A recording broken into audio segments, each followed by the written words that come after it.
भजन संगनी में आपका स्वागत है। मैं आपको आज कार्तिक महात्म का तीसरा अध्याय सुना रही हूँ। सत्य बाबा बोली, हे प्रभु, आप तीनों काल स्वरूप और काल के सभी भाग सम हैं, फिर कार्तिक मास उत्तम क्यों है? प्रभु, तिथियों में एकादशी और महीनों में कार्तिक का महीना ही आपको प्रिय क्यों है? श्री कृष्ण बोले, हे प्रिय, एकाग्रचित होकर वेणु के पुत्र पृथु और महर्षि नारद का संवाद सुनो। जिस पृथु ने नारद जी से पूछा, तब नारद जी ने कार्तिक मास की महिमा बताई। नारद जी बोले, सागर का पुत्र शंख नामक राक्षस त्रिलोकी को मथने में समर्थ हुआ।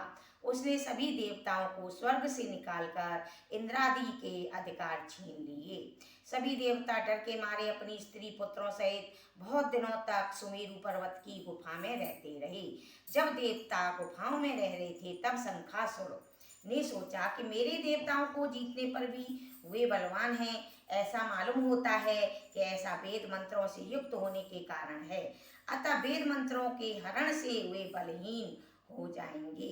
यह सोचकर वह असुर विष्णु भगवान को नींद में देखे स्वयं भू ब्रह्मा जी के लोक से वेदों को निकाल चलने को तत्पर हुआ।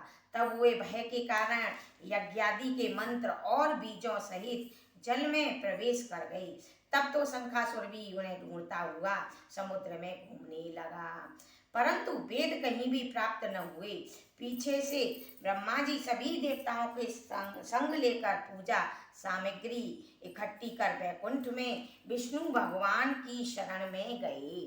वहां उनके जगाने के लिए सब देवता गाने बजाने लगे और गंध धूप देने लगे।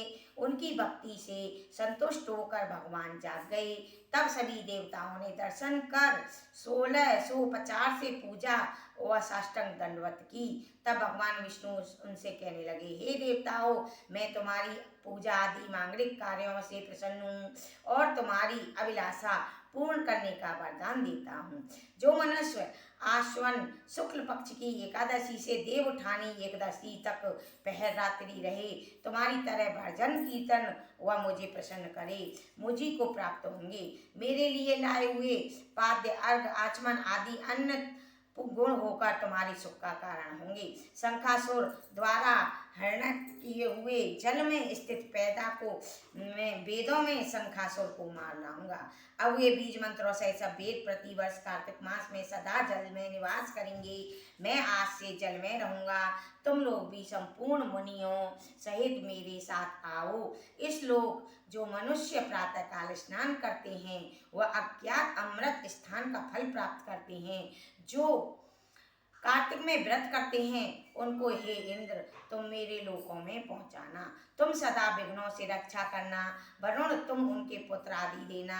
हे धनपति कुबेर तुम उनकी धन वृद्धि करो, जिससे यह मेरा रूप धारण कर जीवन मुक्त हो जाए। और हे अन्य देवताओं, जो जन्म पर्यंत तक इन व्रतों को धारण करते हैं वे तुम्हारे द्वारा भी पूज्य हैं। तुमने मुझे एकादशी को जगाया, इसलिए यह मनाने योग्य है, प्यारी है। हे देवताओं, भली प्रकार किए गए ये दोनों व्रत मनुष्य को मेरे पास पहुंचा देते हैं। इति कार्तिक महात्म तृतीयो अध्याय समाप्त। बोलो राधा रामोदर जी की जय।